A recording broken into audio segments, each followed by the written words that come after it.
Alright guys, here's final review part 2. Okay, so this number 1 says determine whether the events are independent or dependent, then find the probability. Okay, and the problem says from a bag of 5 red and 6 green marbles. So we got a bag, it's got 5 red, 6 green marbles, right? So 11 marbles total.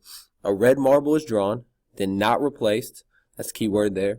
And then a green marble is drawn. Well, to know if these guys are independent or dependent, you just have to know whether the two probabilities are going to affect each other. Okay, if the first event is going to change or affect the probability of the second event, then these guys are dependent.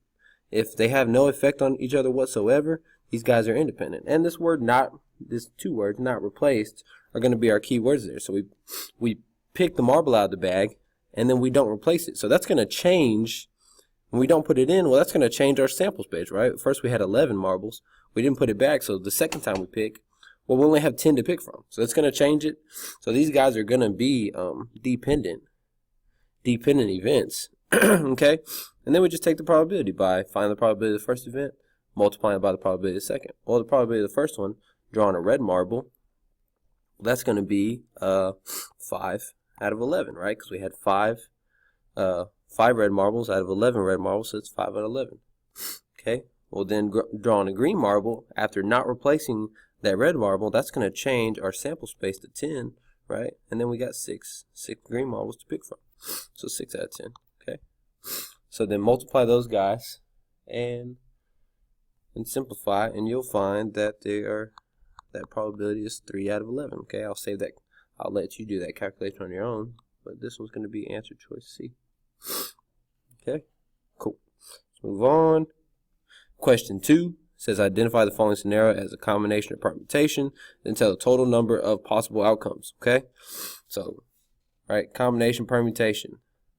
The student body of 125 students wants to elect 3 representatives. So we did one of these on part 1, right? Except on part 1 they had the three different positions they had to elect, right? Well, here they just want 3.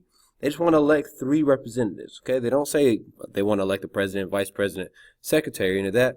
They just want 3 people, okay, out of 25. So they don't have to be picked in a specific order, right? Order is always that word that you got to think about when you look at combination or permutation. Well, this has no order. You can just pick 3, and you can pick them all at the same time. Order doesn't matter. So that's what tells us that this guy is going to be a combination, right? So it's going to be NCR, right? And then again, N is always the total number of objects you have. R is how many you're taking, okay? So it's going to be 125, combination, pick 3, okay? And I'll show you how to put that in the calculator again, just to remind us. So boom, we did this in part 1, so I'm going to do it kind of fast. So you go to math, all the way over to the right, that's probability. Go down, see number 2 would be permutation, but we need a combination, so we need 3. Oh, first you got to put in the first number. Okay, so sorry about that. You got to put in the 125 first, then go math, then probability, then combination, and then, so you have it like that, NCR, just like I have here. Got the 125, put in the 3, and boom, we find this is what, 317,000 different ways. So, a lot of ways. So combination, 317,000, that's answer choice. Answer choice C. Okay. Cool. Let's keep moving. All right, question 3. This is a pretty cool one. So we got this circle, right, and it's got a triangle inscribed inside of it. And we talked about these earlier in the year during the circle chapter. We need to solve for C, right? And C is just x, right? We got an x variable here. We got this angle, it's 3x plus 6. Well, what we learned about these guys are that this is what we call one of those inscribed angles, right? And they cut out arcs. All right, so you can see that this inscribed angle right here, it cuts out. Oh, way too big. I'll do it in a pen. So it cuts out this arc right here. This arc right here. Well, notice that's a semicircle, right? So that is 180 degrees. That's 180 degrees. Well, if that's 180 degrees, we learned that the angle that cuts out that arc, well, it's half of that. It's half of that. So that makes this angle right here 90 degrees. That makes this angle right here 90 degrees. That's what that tells us. So then if that angle is 90 degrees, that means that these two angles that we're concerned with, that we need to solve for x, well, they have to add up to the other 90 degrees of that triangle, right? Because the interior angles of a triangle add up to be 180. If this one's 90, that means whatever this is and this is has to add up to be 90. So with that information, we can set an equation that says, well, this guy right here, 3x plus 6, and this guy right here, plus x, has to equal 90. Okay? So then from there, we can solve for x. So first off, let's combine those like terms. So we got 4x plus 6 equals 90. Okay, and then we got to solve for x. We got to isolate that variable. So subtract 6 from each side. And we get 4x equals 90 minus 6 is 84. And then lastly, we got 4 times x, right? We got to do the opposite, divide by 4 on each side. And x will be equal to 21. So x equals 21. They want measure of angle C, right? But measure of angle C, well, it's just x, right? So this is actually going to be our answer right here, 21. That's answer choice B. Okay, good stuff. Let's keep it moving. All right, question 4. I remember this one. It says find the area of each figure, round to the nearest tenth. So we got this composite type figure here, right? And so we got the dimensions for a square here, right? 20 by 20. Okay, there's not actually a square. So this problem was kind of weird because they gave you those dimensions, but then you had this piece that's cut out, and then you had this piece added. What if you just pick this little piece up that's extra over here and put it right there? It's that same piece. Okay, it's that same piece. So just imagine if we picked it up and put it back there, it would just be that square. Okay, so this one was just kind of being able to see that part of the picture. And then if you kind of had that spatial understanding, well, you know that 20 times 20 would be the area of this guy, and this guy would have an area of 400. That's answer choice D. Okay, so that question is real easy as long as you understand the spatial, if you have the spatial kind of reasoning for it. Okay, let's keep moving. Question 5 says find the value of each variable. So we got some y's, we got some x's, right? And we got this this parallelogram here. Okay, we got this parallelogram, and what we found out about a parallelogram is that these diagonals bisect each other, right?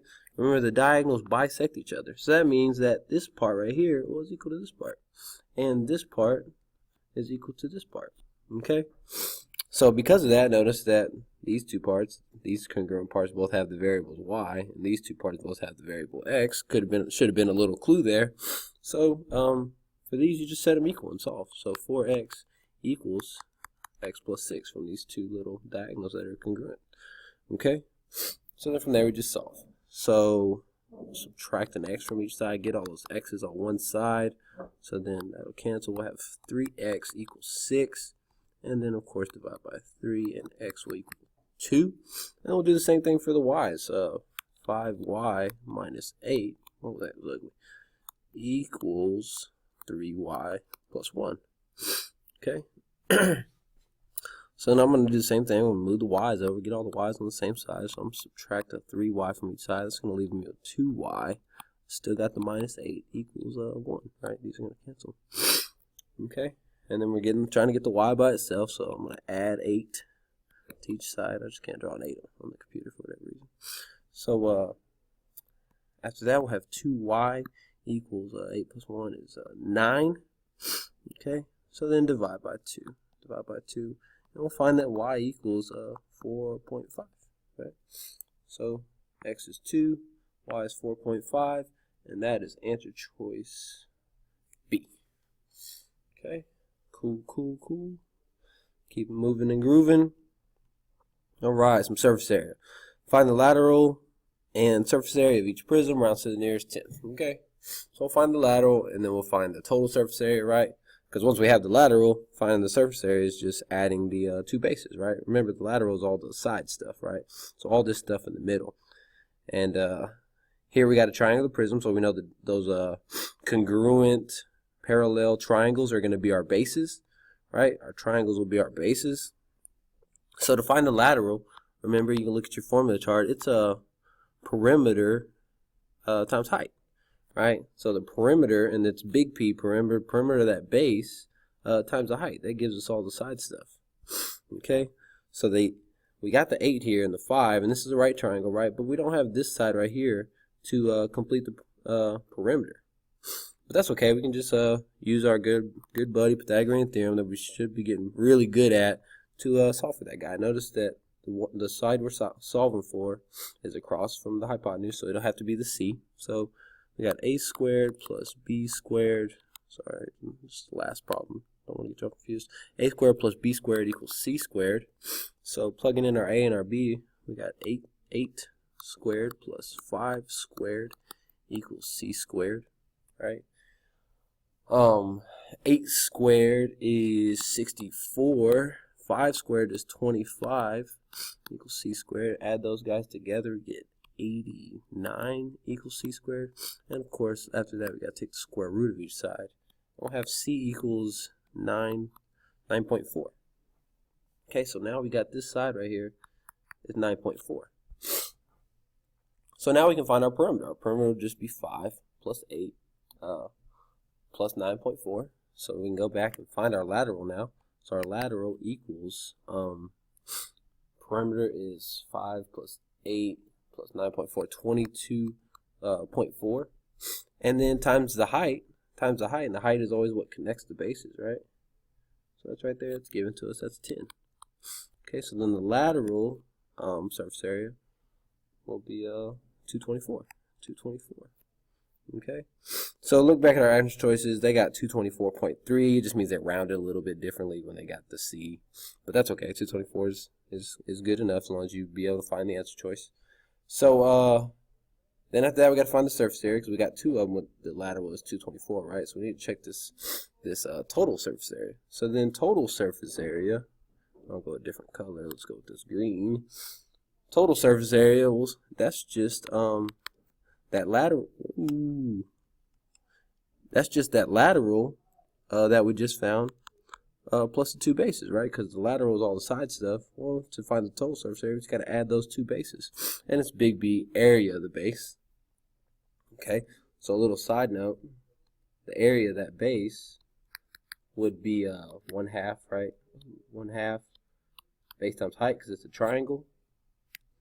Let me fix that. It came out kind of ugly. 1/2 base times height because it's a triangle. So the area would equal 1/2 8 times 5. So 8 times 5. So this guy has an area of 8 times 5 is 20, right? 20. So then we can go back for our total surface area. It'll be surface area equals that lateral 224 plus 2 times the area of the base, which we just found to be 40. Right, which we just found to be 40.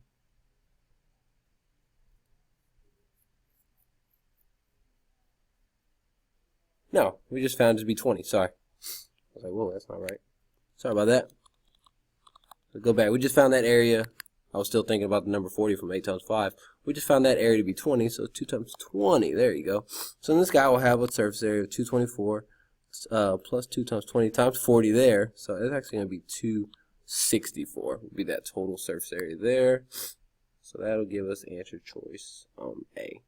Again, they round a little bit different. They had 0.3 at the 10th position. That's just because they rounded differently at this C. Okay. But as long as you can find the answer, that's okay. So let's go. What are we at? Oh, we're at the time. Okay. So I'm going to have to stop it here. We'll pick up on number 7 on part 2B. Okay, part 2B.